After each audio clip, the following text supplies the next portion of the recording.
Hello and welcome to a look at Operation Wolf for the Commodore 64, a Taito arcade original that was converted and released by Ocean.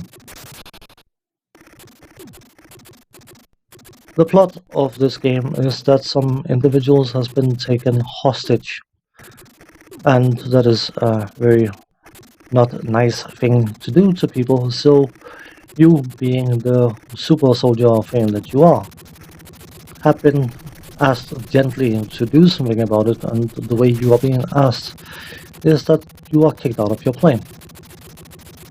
Someone was actually kind enough to hand you a parachute before they kicked you out of your, or out of their plane, I should say, but you have been kicked out over hostile territory, and your task is to navigate 6 whole levels, fighting off bad guys, rescuing hostages, and hopefully see them safely on board a plane, heading for somewhere slightly nicer than the location you are currently in.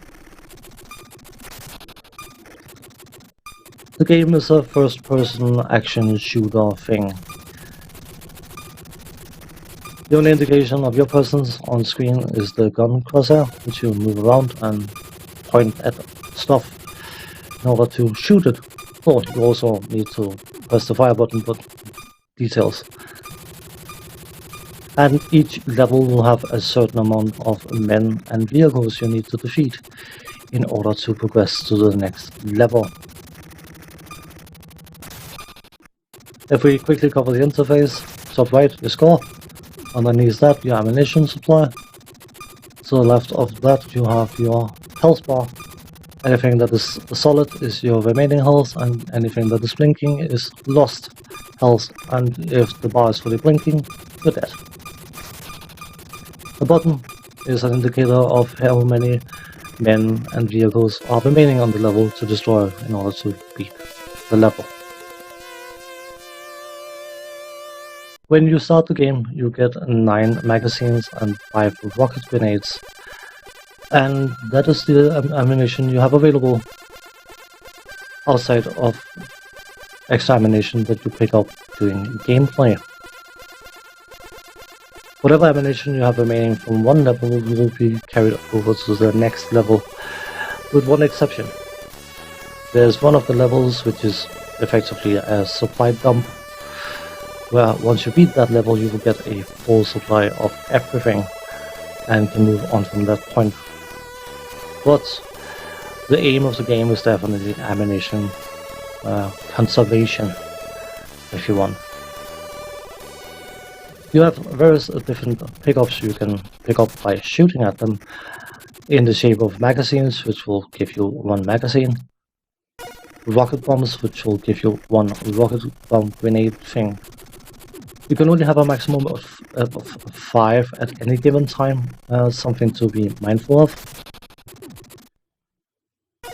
As showcased here, sometimes you will find a silver bullet with an F on, and that will give you 10 seconds of unlimited rapid fire. That will not chew through your limited reserve of ammunition, and it is always a nice thing to see on screen. You can also get a bottle, or find a bottle with a P on, which is a power bottle that will restore some of your health. The final power pickup thing is a stack of dynamite, and that works as a pseudo the smart bomb.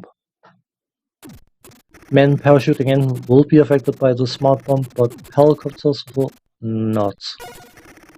Anything else on screen will be killed, which unfortunately also includes civilians running into the screen as you blow up the dynamite, causing you to take extra damage from having hurt civilians.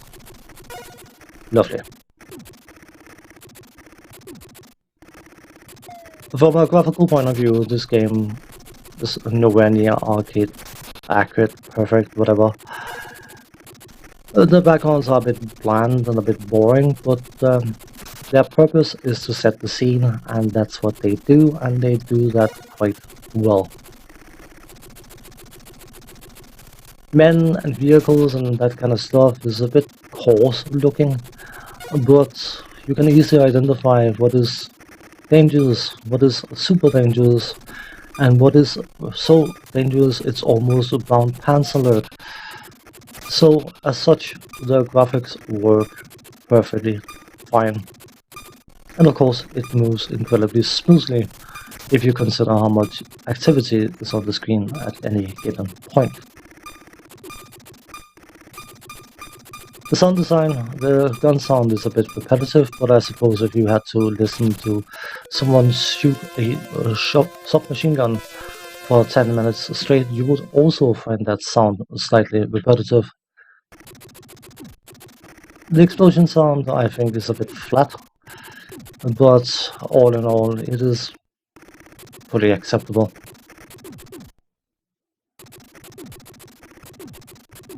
Music, jingles, and title music and that stuff is of very, very high quality, and it is very, very enjoyable to listen to. And I think Jonathan Dunn, in that regard, definitely did a marvelous work.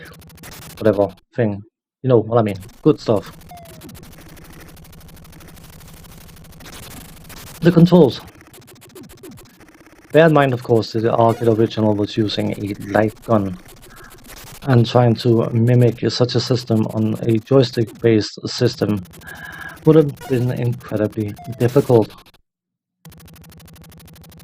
In order to compensate somewhat for the natural stiffness a joystick control would give, acceleration has been applied to the movement of the gun crosshair, and until you get used to it, it can feel incredibly wonky. It is unfortunately a necessary evil in order to allow you to move the crosshair across the screen quick enough to deal with various different threats. Give it time and it will become more natural, but it will never feel good, I will admit. At the start of the video, you may have seen that the game offered a chance to play this game with a mouse, which is a nice touch, but ultimately a bit of a novelty because preciously few Commodore 64 owners at the time would have had a mouse. For the sake of completeness, I tried it out and it was definitely more accurate than joystick, but not as much more accurate as I perhaps was expecting. The hit detection can feel incredibly inaccurate, and it has definitely been a complaint point from quite a few players.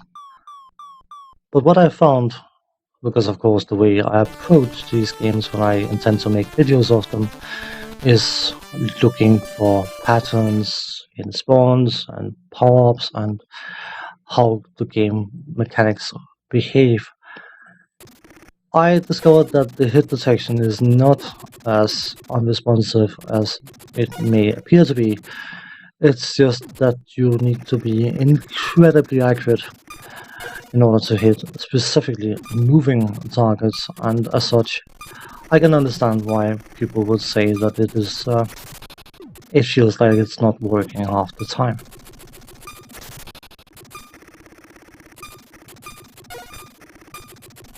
Based on the arcade original, this is likely as good an arcade conversion as you could hope it to be. Considering the fact that it is a single load, you get an awful lot of game out of your game. It is incredibly difficult, but not to the point of being impossible. Personally, I'm not keen on the fact that the pickups are random. I'm fairly sure the game tries to prioritize ammunition types that you are incredibly low on, but I would prefer a much more strict power pickup sequence.